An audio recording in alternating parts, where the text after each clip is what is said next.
Bom dia, meus irmãos. A graça e a paz do Senhor Jesus estejam conosco mais este dia, dia do Senhor, e nesse momento oportuno da nossa escola dominical. E no nosso curso sobre o conhecimento da Bíblia, sempre indispensável à nossa vida espiritual, à nossa vida que glorifica a Deus, que abençoa aqueles que nos rodeiam, o mundo, como igreja e povo de Deus, esse desafio de sermos conhecedores e proclamadores da palavra do Senhor. E nós estamos chegando no encerramento do Velho Testamento. Eu gostaria de ler um versículo da palavra de Deus que está no livro do profeta Ageu, no capítulo 1, versículo 14. Hoje nós chegamos no ponto da situação de restauração do povo do Senhor, quando após o cativeiro babilônico retornam para Jerusalém, para Israel, num recomeço de vida na sua terra, na sua convocação de viverem conforme a vontade de Deus para a sua glória e na expectativa da vinda do Messias, que se aproxima, é um tempo aí do 5º século antes de Cristo, chega-se ao ano 400, nesse momento, quando de 400 a 0 antes de Jesus não há uma manifestação escrita, registrada, é chamado tempo do silêncio, quando assim surge Jesus, em Israel, e ali ele começa o seu ministério de manifestação da justiça divina para pagar de uma forma completa e eterna pelos nossos pecados. E o profeta Ageu foi um dos servos do Senhor nesse tempo de restauração, de retorno à terra prometida, a Israel, a Jerusalém, e em especial a reconstrução do templo. E dentro desse contexto, desta reconstrução, nós lemos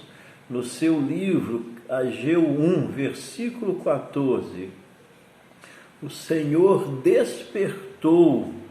o espírito de Zorobabel, filho de Salatiel, governador de Judá, e o espírito de Josué, filho de Josadaque, o sumo sacerdote, e o espírito do resto de todo o povo. Eles vieram e se puseram ao trabalho na casa do Senhor dos Exércitos, o seu Deus. É interessante uma breve retrospectiva a respeito do nosso objetivo de fortalecermos o conhecimento cronológico, histórico dos livros na palavra de Deus, e nesse momento do Velho Testamento. Lembramos do primeiro momento, os livros dentro da categoria do Pentateuco, do registro de Moisés. No segundo momento, através de Josué, a conquista de Canaã, daquela parte geográfica que se tornou o local ali da habitação, da formação da nação de Israel. E num primeiro momento, a liderança de juízes, líderes esporádicos em determinados espaços geográficos, até o início da monarquia, onde nós classificamos um primeiro período chamado Reino Unido, onde os 3 primeiros reis dominaram de uma forma completa a região: o rei Saul, o rei Davi e o rei Salomão. E trabalhamos bastante tempo, um período maior, chamado Reino Dividido, né, quando houve ali uma divisão entre Reino do Norte com os descendentes, né, das 10 tribos, dos 10 filhos de Jacó, chamando assim, continuando a se chamar Reino do Norte, e o Reino do Sul, chamado Reino de Judá, as outras 2 tribos, que foi Judá e os descendentes de Simeão. E dentro desse contexto do reino dividido, nós enfatizamos na ordem cronológica profeta Elias, profeta Eliseu, profeta Isaías, o sumo sacerdote Ilquias, o profeta Jeremias, que foi o profeta que participou do processo da queda do cativeiro. Vimos agora no último domingo a respeito dos profetas do cativeiro, lembrando, conforme conhecemos, Daniel, Ezequiel, lembrando registros, né, de parte do livro de Jeremias e Isaías, que se relacionaram ao cativeiro, ao retorno, conforme estamos vendo no nosso tema de hoje, e o profeta Joel também. Então, profetas que registraram palavras de Deus dentro do contexto do cativeiro. E nós chegamos hoje, então, na situação da restauração, né, que envolve o registro e a vida de Esdras, Neemias, também o registro de Ester, né, que se desenvolve nesse tempo, nesse período, e os 3 últimos profetas do Velho Testamento, Ageu, Zacarias e Malaquias, né, que também viveram e registraram a palavra de Deus dentro desse momento de retorno do povo para a terra de Israel, para a reconstrução, principalmente de Jerusalém, né, envolvendo o templo, envolvendo ali o muro, e nós encontramos então nesse momento, né, que a gente pode aí colocar final do século IV, início do quinto século, né, ou 400 a 500, ou 400 a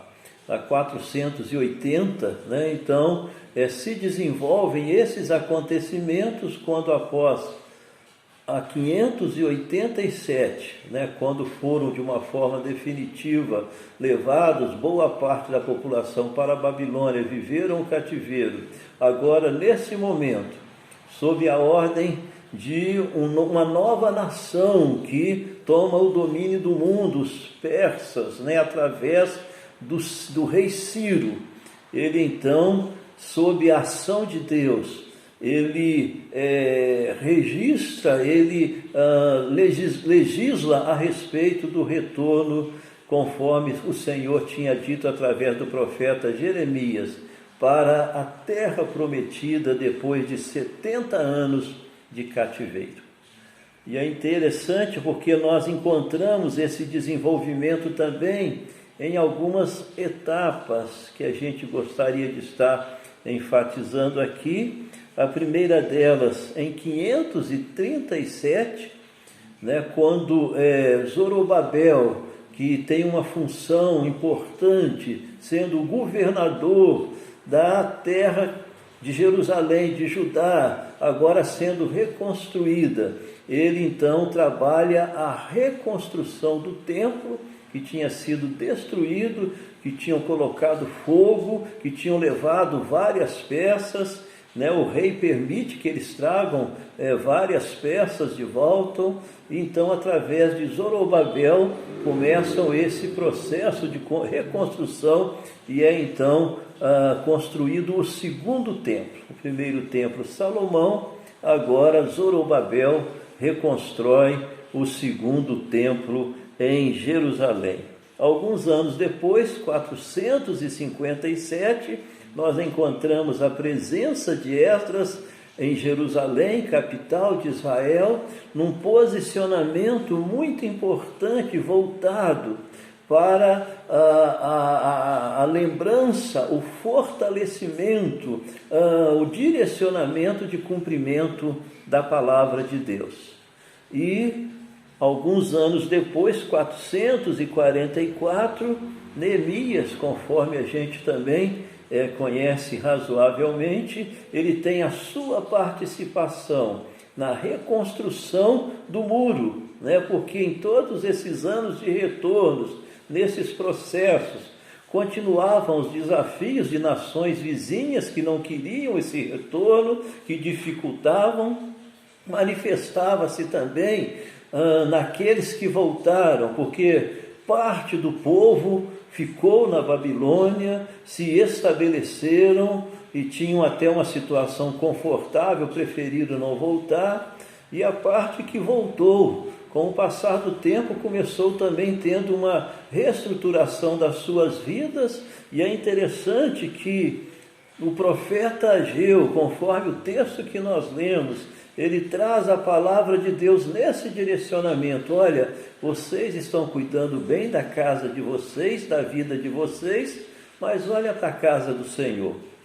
O templo, que coisa terrível, que coisa triste. Vocês estão esquecendo do principal, né, que é o envolvimento das coisas relacionadas à obra do Senhor, que é uma obra de consequências eternas. E é nessa situação, é nesse tempo então, que nós encontramos também o profeta Zacarias, o profeta Malaquias, encerrando, né, esse registro do Velho Testamento no ano 400 a.C., para depois o registro ser retomado através dos evangelhos, das cartas pastorais, que nós vamos depois dar sequência, também reforçando, né, o nosso conhecimento do registro da palavra de Deus conforme o Novo Testamento. Mas, meus queridos irmãos, então lembrarmos, né, desse desenvolvimento, né, desde a criação que vem no Pentateuco, né, na promessa de Deus após a queda de um Salvador, né, da convocação de um povo eleito por Ele para servi-lo, para ser instrumento das suas bênçãos nesse mundo, e no intuito eterno de conduzi-los a um novo sistema de mundo nos céus, sem o pecado, sem as coisas más consequências desse pecado, e no desenvolvimento dessa história, convocando o seu povo para servi-lo, para adorá-lo, cultuá-lo e ser instrumento de bênçãos mesmo nesta vida e neste mundo, mas no intuito principal da conquista da terra prometida eterna, que é a nossa Canaã celestial, né? Que é a Jerusalém eterna, Jerusalém celestial. E nesse contexto nós vemos no desenvolvimento de toda a história essa propensão, né, que nós temos de descuidar da vida espiritual, essa necessidade de estarmos sempre atentos à palavra de Deus, sempre atentos à nossa pecaminosidade, à nossa inclinação para nos afastarmos do Senhor, e sempre buscando numa postura de quebrantamento, de arrependimento, de obediência à sua palavra, para que mesmo neste mundo a nossa vida o glorifique, a nossa vida seja abençoada, abençoadora, e a gente consiga assim, para a glória do nosso Deus, ser parte desse povo que faz diferença, que é diferente, porque apesar da realidade do pecado nesse mundo, nas nossas vidas, mesmo salvos em Cristo Jesus, a razão da nossa existência é glorificarmos a este Deus e sermos bênção aonde Ele tem nos colocado. Então, é o momento da restauração, é o momento desses personagens, desses registros bíblicos, conforme já lembrados, os 3 últimos profetas, o registro de Neemias, o registro de Esdras, o registro de Esther, nesse momento quando eles retornam para a terra prometida, constrói um novo templo, reconstrói a cidade, os muros, mas acima de tudo Deus os convoca a uma reconstrução, a uma restauração pessoal, espiritual, conforme o nosso chamado principal, vivermos para a glória do Senhor. E quando, conforme nós lemos aqui no livro de Ageu, capítulo 1, versículo 14, eles estavam já, essa parte ali em Jerusalém, mas descuidados da vida espiritual, a ponto de já um bom tempo ali, e o templo abandonado, destruído, e eles preocupados consigo mesmo, com as suas coisas, não percebendo que isso era prejudicial para eles mesmos. Por isso Deus convoca Ageu, nesse período, que lhes traz essa palavra, essa exortação, e dentro desse desenvolvimento acontece esse registro: o Senhor, Ageu 1,14, o Senhor despertou o espírito de Zorobabel, filho de Salatiel, governador de Judá, e o espírito de Josué, filho de Josadaque, o sumo sacerdote, e o espírito do resto de todo o povo. Eles vieram e se puseram ao trabalho na casa do Senhor dos Exércitos, o seu Deus. E assim foi construído novamente o templo, para que o povo tivesse novamente o local apropriado conforme o seu tempo, para cultuar, para servir e para receber as ministrações da palavra de Deus, das bênçãos de Deus. E esse desafio, conforme esse versículo, meus queridos, da necessidade de que sejamos também despertados pelo Senhor para a sua obra, para o seu trabalho. Uma ação cuja participação nossa é oração, diante da necessidade da intervenção do Senhor. E conforme nos diz o texto também, puseram ao trabalho na casa do Senhor. Existe a nossa participação, o nosso posicionamento. E até oportuno, porque os irmãos têm nos acompanhado, nós estamos precisando de uma reforma no nosso templo. No local onde nós reunimos as nossas famílias para servirmos ao Senhor de uma forma especial, sermos orientados por Ele e para recebermos novas vidas que se rendam ao Senhor Jesus como único Senhor e Salvador e a servi-lo. E nós contamos com as orações, com as participações das diversas formas, para que também nós tenhamos o nosso templo, o nosso local de serviço, de culto ao Senhor, de recebermos vidas para conduzi-las à presença do Senhor e de podermos estar com as nossas famílias de uma forma especial nesse local próprio, servindo, vivendo para a sua glória e sendo instrumentos da sua mensagem de salvação a todos os povos e a todas as nações.